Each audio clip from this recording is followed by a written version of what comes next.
Yo, what's up guys, welcome back to another video. And today, as you can see, I have the 4G63 turbo out of a 95 plus 7 bolt DSM, whatever you want to call it. It's a fucking 7 bolt block and head. Anyways, I know that I have not made a video in a while. Like always, I make a video like every fucking 5 months, but I've been busy and I haven't really worked on this much. Well, I mean, as you can see, it's almost done. It's actually really clean and it's looking pretty good. I just have to tighten up a couple of things that I'm missing. Like, I ordered a freaking thermostat housing, the one that covers the thermostat, from this guy on Facebook. And guess what? He stole my fucking 20 bucks. Like, people are really out here really stealing $20. So I gotta go through PayPal now and get my money back. And have to figure out another, like find another one because I don't have one, of course. And when I bought this motor, the guy told me it was like from a 94. And I figured it was a 7 bolt, not a 6 bolt. So this is a 6 bolt thermostat. So it's garbage. I mean, it's brand new, but it doesn't work with this engine. And I just ordered another one. It should be here in a couple of days. So I'm gonna toss this to the side in case one of my friends or someone else needs it. They can have it. So right now the issues I'm going through is the clutch. I ordered a clutch of I ordered like an Eclipse GTS clutch, so like a 3G clutch. And you know, they're usually 225 millimeters, which is the same size as a DSM. Because so this car, in order for you to make this transmission work, you have to get a 23 spline 1-inch clutch, which that's the center part of a clutch, because the DSM is way smaller. I think it's a 20 spline, I believe, or 21 spline. I think it's a 20 spline. So you can use like a Styrian, Mitsubishi Styrian, or like you can use a Mighty Max clutch. So this is a Mighty Max transmission out of like a 1986, like little pickup trucks like Mighty Max. Unfortunately, this year I will not be running much power on this car. I might just put an Evo turbo on this and try and get like 300. That transmission holds like around 300, 350. I saw this guy make like over 400 on it. And he said he done like digs. He think it was a drag strip, a track, and never had a problem. But I do not trust it. Maybe by the end of the year, if I want to like, make a little bit more power. But right now I have I bought this engine from this dude that didn't know much about it. And it's a built engine, it has like Evo 9 internals. So I have no idea if they did a good job building it. So right now I have like eBay manifold that I bought it from my buddy. I have a stock DSM turbo. And I'm gonna start the engine with a stock map. Like I have a stock ECU somewhere. I have no idea where I left it. So I have a stock ECU, so I'm going to be turning on the car stock. I wanna break, like if the engine is good, no rod lock, I'm going to break in the engine, put like at least 500 miles on it. And then after that, get a bigger turbo and maybe, make some power out of it, like at least like 300, which is not much. It's just, I just want to drive this car this year because I have not driven it since, last summer. And last summer I only drove it like two times. So anyways, like I was saying, the company freaking sent me the wrong clutch. On the website, they have it listed as a 225 millimeter, but they sent me 240 millimeters because I guess that's on a GTS 3G, you can use a 240 mil. It still works with the flywheel, but since these flywheels have a raised side, as you can see, it's like taller. This is a flywheel at the back, and it has where you bolt it on. You cannot fit anything bigger than 225. So I had the clutch sitting there for like 2 weeks, and then I finally took the engine out of the stand, and I was like, oh fuck it, let me put the flywheel in, make sure everything's good, so I can start monkeying it. I want to put the engine in the car, because I have to make a trans mount out of the frame rails in the car. I want to make sure it clears. And then I was looking and I can see that the motor mount, it's taller than the oil housing. And I'm pretty sure it's gonna hit the subframe. I have to see how it's gonna line up. It might not hit it, but I'm just gonna get a little spacer, put a little spacer on here and make the motor mounts go down a little bit more, so it clears the subframe if you hit. But anyways, I just finished talking to the company, and because this clutch is rated for like 500 horsepower or something, like 400 something. I don't know. It's an eBay clutch. I just want it because I don't want to spend money.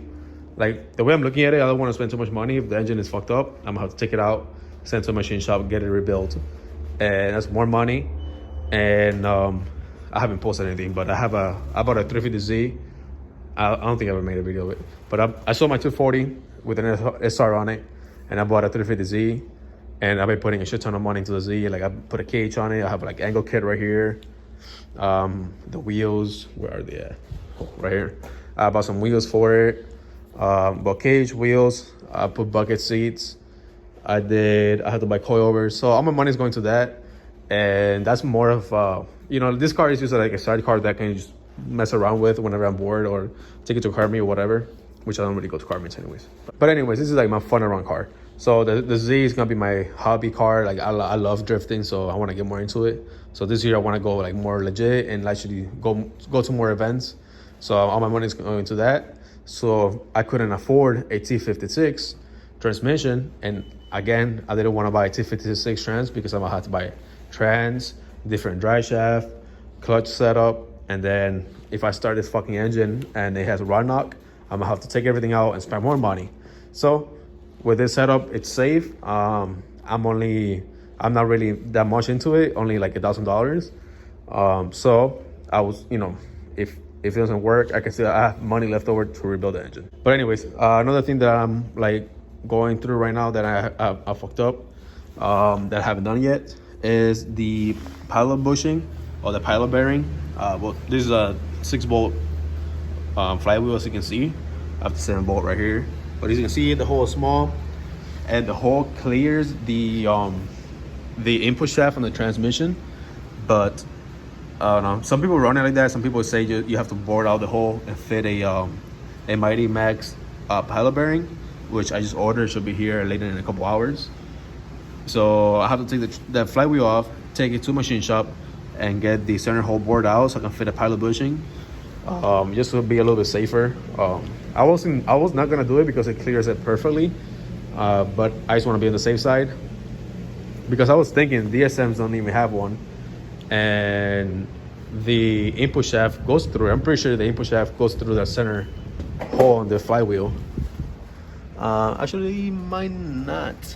I don't know. Well, this is a DSM transmission.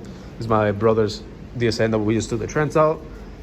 He's gonna get it built so he can actually shift the fucking car, because with the stock trans he couldn't really shift it. So right now I just have to finish the water lines, and I'm putting one to the thermostat housing up here and the other one down here next to the water pump. And I already have the oil drain set up. This oil feed line, the intercooler, I think I have it over there.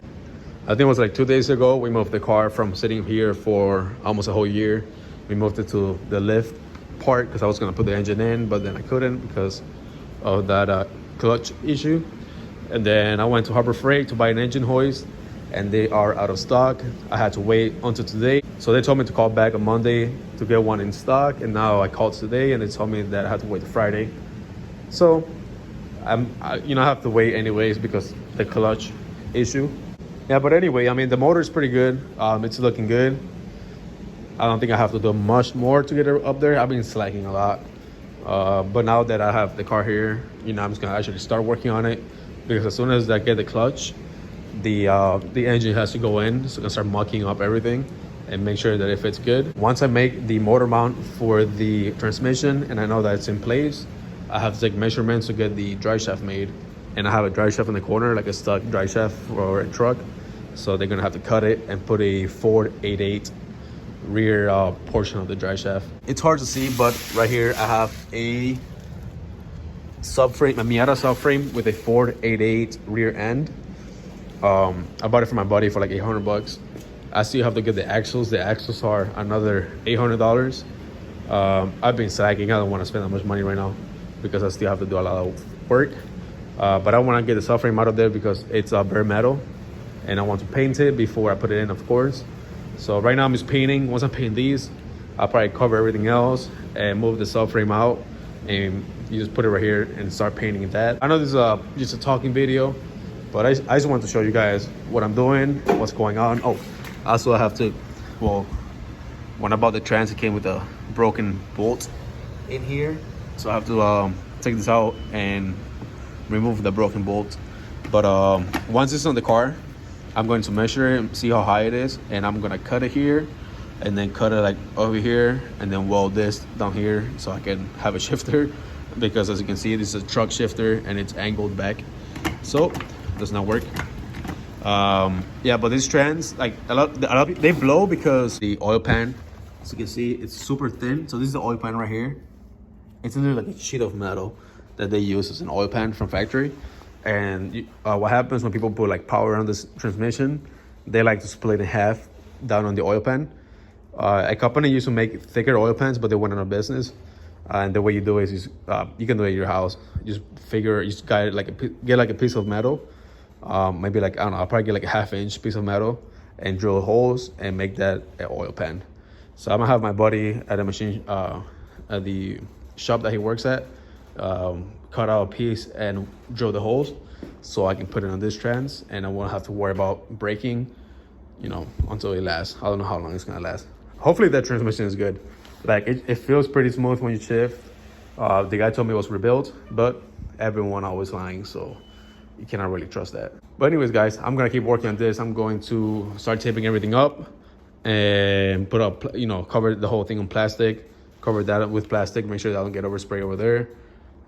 And anyways, so thanks for watching this video, guys. If you guys want to watch more of this motor, I am gonna make more videos now that I'm working on it. So probably once I'm done here and I start working on this, the clutch comes in, I'll make another video when the clutch comes in probably like 3-4 days. So if you guys want to watch more, make sure to click that subscribe button, and see you in the next one.